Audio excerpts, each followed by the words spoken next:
Bismillah, alhamdulillah, wassalatu wassalamu ala rasulillah Sayyidina maulana Muhammad bin Abdillah wa ala alihi wa sahbihi wa man walah wa la hawla wa la quwata illa billah. Setelah selesai kita membahas wasailut taharah, yaitu kemarin sudah al-ma' sudah dibahas, wa turab, wa dabil, wa hajarul istinja, insyaallah nanti akan dibahas. Sekarang kita membahas ammal awani wal istihad. Adapun al awani wal istihad. Al awani yakni yang dimaksud al awani di sini tidak harus berupa wadah atau tempat ya. Tetapi yang dimaksud al awani yaitu apa? Setiap sesuatu yang bisa digunakan. Kullu ma yusta'mal, setiap sesuatu yang bisa kita manfaatkan, kita gunakan, itu namanya awani. Barang-barang apapun ya. Wal istihad, dan istihad. Yang dimaksud istihad di sini bukan istihad yang ada di usul ya. Yang ada di usul. Tapi yang dimaksud istihad yaitu alladzi huwa, yang maknanya badlul majhud, mengerahkan kemampuan, badlul majhud, mengerahkan kemampuan fi tahsilil maksud, dalam menghasilkan tujuan. Nah, awani dan istihad itu maka famin wasailil wasail, maka adalah termasuk dari wasilah atau perantara untuk mendapatkan wasailut taharah. Maksudnya apa? Ya kita tidak bisa mendapatkan air tanpa wadah. Makanya wadah itu, sedangkan air itu adalah wasilah untuk taharah, maka tempat atau wadah itu disebut wasilahnya wasilah. Supaya kita dapat air yang berupa wasilahnya taharah ini, kita butuh wasilah lagi. Makanya wadah disebut wasailul wasail, perantaranya perantara atau alat untuk mendapatkan alatnya taharah. Begitu juga istihad, karena idza syabahal ma' ya. Kalau airnya nanti istabah, nanti ada dibahas istihad, yakni kalau ada air misalnya yang satu mutanajis, yang satu suci. Ini kejatuhan najis, ini suci. Tapi saya ragu yang mana ini yang kejatuhan najis, mana yang suci, saya tidak tahu. Nah, nanti istihad. Maka istihad itu adalah salah satu perantara untuk kita mendapatkan air yang bisa digunakan untuk taharah. Maka disebut wasailul wasail. Tapi kita bahas insyaallah hari ini bahas apa? Al-awani atau wadah ya. Atau wadah. Wadah atau setiap kuluma yusta'mal ya. Setiap sesuatu yang bisa kita gunakan, kita manfaatkan, itu disebut ina. Walaupun bukan berupa wadah. Bukan berupa tempat wadah. Sekarang bahas al-awani ya. Kenapa perlu dibahas? Karena tidak semua awani itu halal dipakai. Sebagian awani atau barang yang kita gunakan, kita manfaatkan itu tidak semuanya boleh kita gunakan, tapi ada yang haram, ada yang makruh, ada yang mubah ya. Nah, kita bahas yang haram ya. Pertama apa? Haram menggunakan awani zahab wal fiddah ya. Diharamkan menggunakan isti'malu awani zahab wal fiddah. Bahkan sebagian ulama seperti Imam Bulkini dan Imam Damiri, beliau mengatakan apa? Minal kabair, termasuk dosa besar. Isti'malu awani zahab wal fiddah. Makanya kalau ada laki misalnya pakai cincin emas, itu dosa ya. Haram. Haram. Itu haram ya. Bahkan minal kabirah, menurut Imam Bulkini termasuk dosa besar. Tapi Imam Azru'i menukil daripada jumhur bahwa annahu minas shaghair wa huwal mu'tamad ya. Wa huwal mu'tamad. Yang mu'tamad apa? Dosa kecil. Walakul hal, dosa besar atau dosa kecil itu bukan masalahnya ya. Tapi kalau kita meremehkan dosa, itu yang lebih masalah. Haram kita menggunakan hal atau yang bisa kita gunakan yang terbuat dari emas dan perak. Hukumnya apa? Haram. Nanti kecuali cincin itu nanti ya. Yang jelas semuanya haram. semuanya haram kita gunakan. Misalnya kita punya gelas atau sendok yang dari emas, kita gunakan, nah itu haram itu. Dosanya besar, dosanya besar. Itu menurut Imam Bulkini dosa besar. Kemudian haram itu untuk selain hajat, li ghairil hajah ya. Tapi kalau ada hajat, misalnya apa? Dokter ngomong, ini kalau pakai celak yang terbuat dari perak ininya misalnya, maka insya Allah matanya waras atau ini ada hajat. Tapi dokter yang ngomong, nah, maka boleh. Tapi seukuran hajat. Kalau sudah waras, oh jadi terus nah, haram. Maka seukuran hajat. Tapi untuk selain hajat tidak boleh, haram hukumnya. Nah, tapi ketika ada hajat, misalnya dokter ngomong, oh ini karena matanya sakit, maka boleh atau dianjurkan pakai celak yang tempat atau betingnya itu terbuat dari emas atau perak karena bersih, tidak seperti yang lain misalnya ya. Maka apa? Kata dokter emas atau perak, maka yuqaddamul fiddah. Jangan langsung emas, tapi didahulukan apa? Perak. Kalau tidak ada perak baru emas. Kalau tidak ada perak baru emas. Kemudian nah itu haram. Kita menggunakannya haram. Kalau tidak digunakan tapi punya disimpan saja, hukumnya apa? Haram sama ya. Punya gelas dari apa namanya? Dari emas atau dari perak, punya sendok disimpan saya tidak pakai ini, tetap haram. Tetap haram hukumnya. Kenapa? Karena nyimpen itu nanti akhirnya kita bisa pakai. Akhirnya kita bisa pakai. Bahkan kita nyewakan, apalagi nyewakan haram hukumnya. Kita nyewakannya haram hukumnya ya. Beda dengan sutra. Kalau sutra kita pakai haram, tapi kita nyimpen apakah haram? Tidak haram. Karena ada tujuan yang sahih. Apa? Misalnya kita sewakan bagi orang yang halal, boleh. Perempuan halal pakai sutra. Kita punya sutra, saya sewakan untuk perempuan, boleh. Tetapi kalau emas dan perak, walaupun untuk perempuan haram. Selain hulli, selain perhiasan ya. Selain perhiasannya perempuan, misalnya gelas yang bukan perhiasan, gelas, sendok. Misalnya ada gelas atau sendok terbuat dari emas disimpan, haram hukumnya. Kenapa? Karena walaupun disewakan tetap haram. Berbeda dengan sutra. Kalau di sutra masih ada kemungkinan halal untuk perempuan, maka boleh disimpan. Itu bedanya ya. Kemudian jadi haram selain memakai juga haram nyimpen. Haram nyimpen juga haram. Kemudian orang yang buat haram juga ya. Orang yang buat tempat dari zahab dan fiddah, buat gelas dari emas atau perak, hukumnya haram. Pabriknya haram juga. Kemudian ujrahnya hasil dia jual haram juga. Ala kulli hal semuanya haram. Kemudian selain wadah yang terbuat dari emas dan perak, ada lagi yang haram, yaitu apa? Kalau mutanajis atau najis, tempat yang najis, wadahnya najis, haram kita gunakan.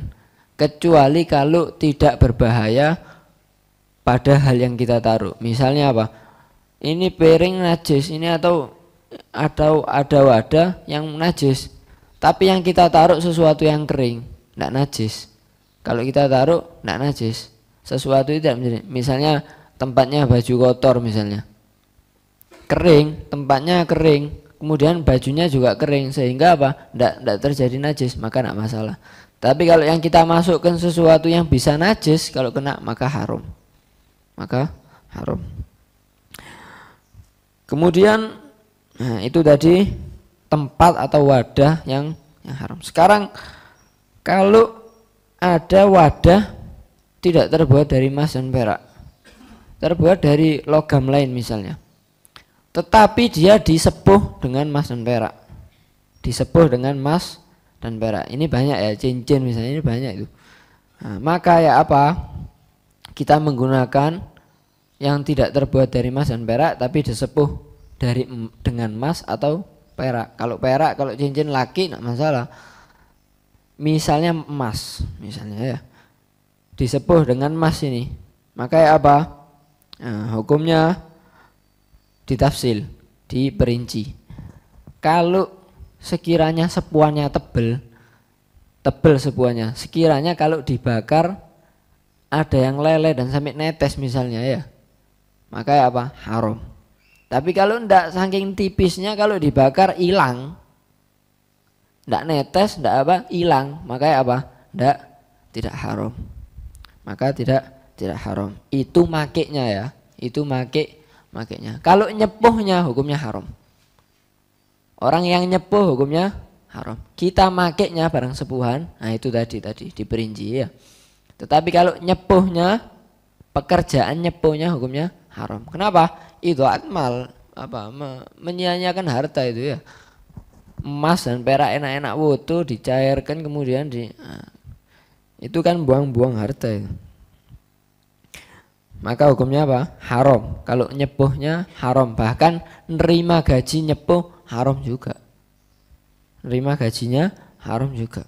Tapi kalau makainya diperinci seperti tadi. Kemudian kalau sebaliknya, sekarang ada wadah yang terbuat dari emas atau perak, gelas terbuat dari emas atau terbuat dari perak, tapi disepuh dengan selain emas dan perak, disebut dengan tembaga misalnya, disebut dengan tembaga atau dengan yang lain, sehingga ketutupan emasnya tidak kelihatan atau peraknya ketutupan, maka apa hukumnya? Hukumnya menurut Ibn Hajar langsung halal, tidak perlu diperinci. Pokoknya kalau emas sudah ketutupan disepuh dengan tembaga misalnya, tidak kelihatan emasnya, langsung halal dipakai. Itu menurut Imam Ibn Hajar. Tapi menurut Imam Romli diperinci. Kalau sepuhannya tebal seperti tadi, kalau sepuhannya tebal sehingga kalau dibakar netes ada yang terpisah, maka hukumnya halal. Kenapa? Saking tebalnya sampai emasnya benar-benar tidak kelihatan itu ya. Tapi kalau tipis sehingga kalau dibakar hilang tapi tidak netes misalnya, tidak sampai ada yang terpisah, maka hukumnya apa? Hukumnya haram menurut Imam Romli. Tapi oleh Ibn Hajar mutlak, pokoknya kalau saya disepuh emas dan perak disepuh dengan yang lain maka langsung halal. Itu menurut Imam Ibn Hajar. Kemudian tafsil ini, perincian ini juga berjalan ketika misalnya ada emas yang karaten, sehingga karatennya ini nutupi emasnya, maka apa? Sama seperti tadi. Kalau karatnya ini tebal sehingga kalau dibakar pokoknya sama persis perinciannya. Menurut Ibn Hajar pokoknya kalau ketutupan emasnya dengan karat ini maka langsung boleh ya, maka langsung boleh dipakai. Tetapi kalau menurut Imam Romli diperinci seperti tadi, sama. Itu tadi yang disepuh dengan emas dan perak. Sekarang apa? Seandainya ada wadah dari selain emas dan perak, misalnya dari tembaga atau dari besi misalnya, atau dari kaca terserah. Kemudian pecah, ditambal dengan emas dan perak misalnya, ditambal dengan emas dan perak, maka hukumnya ya apa? Nah ini diperinci. Kita bahas kalau ditambal dengan perak dulu ya.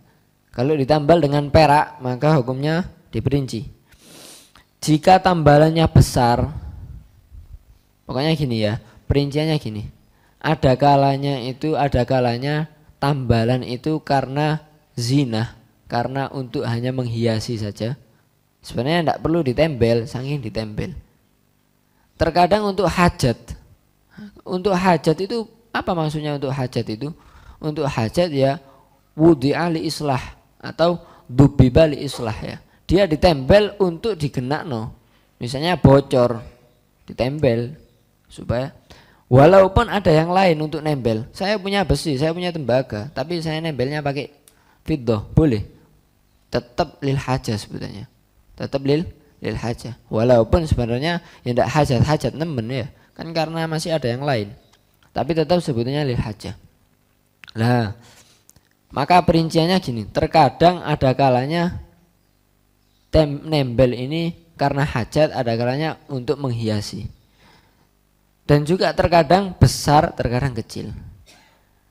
Kalau besar dan karena menghiasi, hukumnya haram.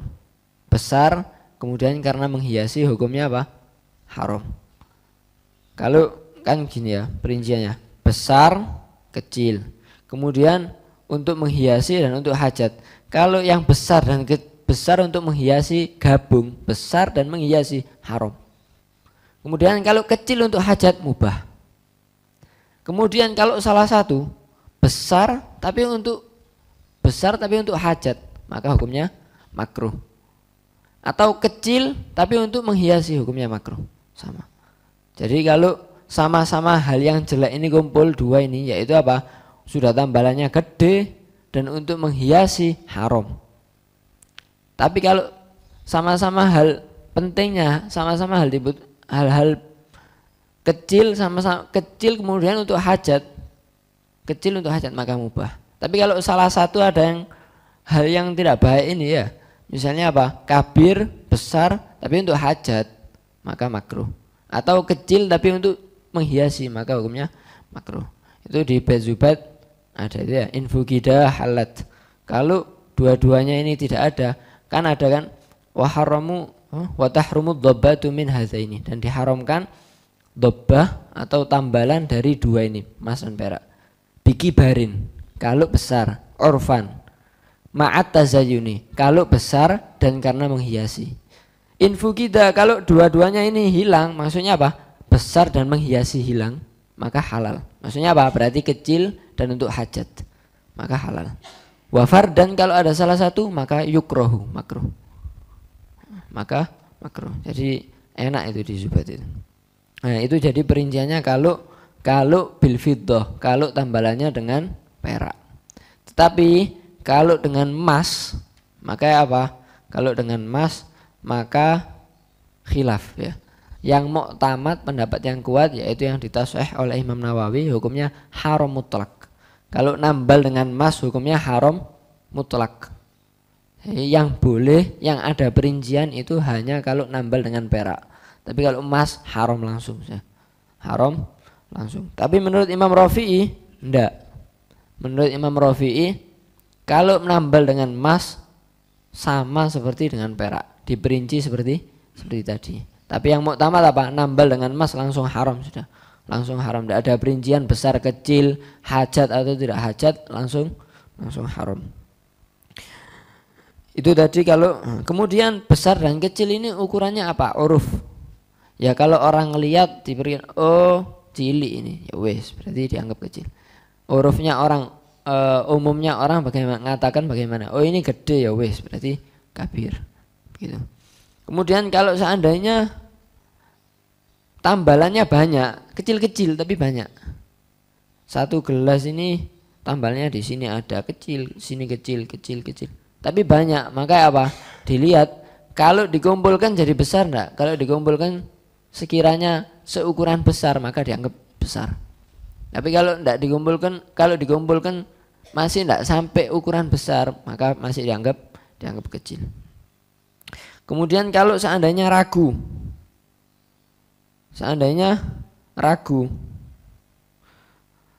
ini besar atau kecil ya, misalnya ya, maka misalnya ini ada tembelan kecil karena hajat, ini kecil karena hajat kan hukumnya halal ya, kecil dan hajat hukumnya halal, mubah maksudnya, mubah, tidak makruh, tidak haram.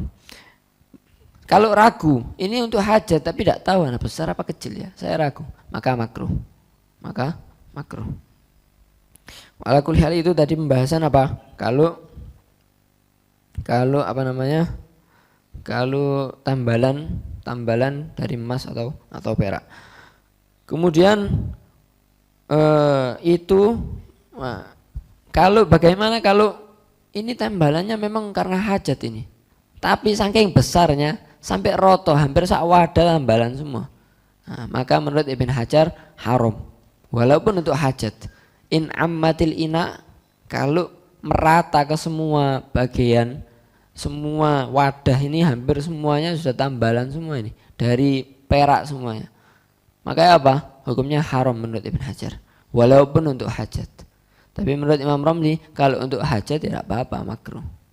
Kalau untuk hajat ya tidak apa-apa, makruh. Nah, itu dari pembahasan awani zahab wal fiddah.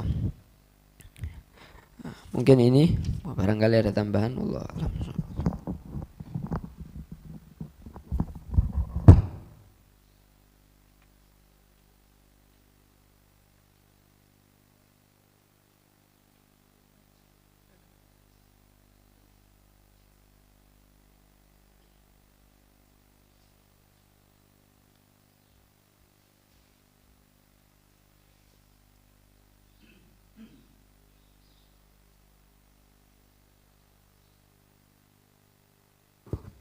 Hanya menambahkan, berarti yang diharamkan tadi tempat tadi itu yang terbuat dari emas dan perak.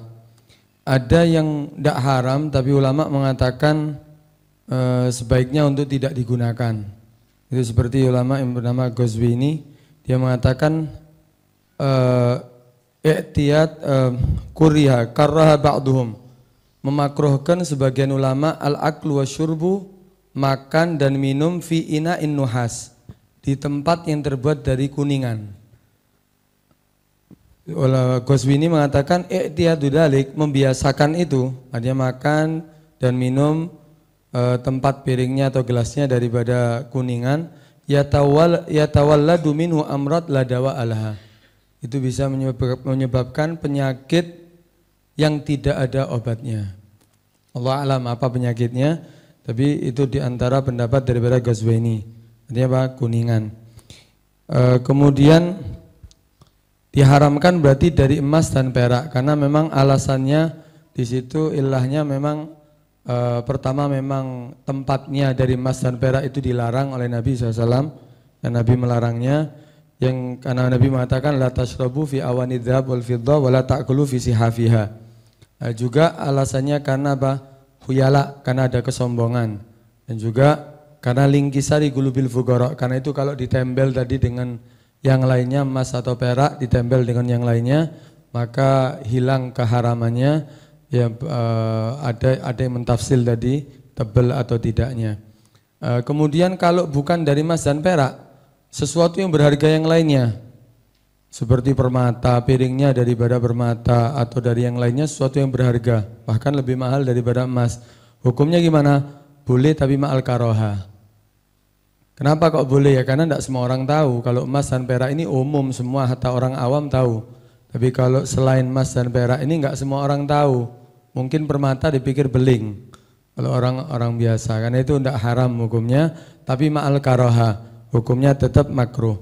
Kalau itu bagusnya bukan datnya, makruh itu kenapa? Karena memang datnya juga bagus. Kalau bukan datnya biasa, tapi karena sinaannya, seperti apa ukiran-ukiran itu kadang-kadang mahal, harganya lebih mahal, bahkan lebih dari emas dan perak. Ya apa hukumnya? Mubah. Kalau bukan emas, bukan perak, bukan sesuatu yang datnya memang berharga, hukumnya apa? Mubah. Seperti ukiran-ukiran atau yang lainnya, itu hukumnya mubah. Akhirnya.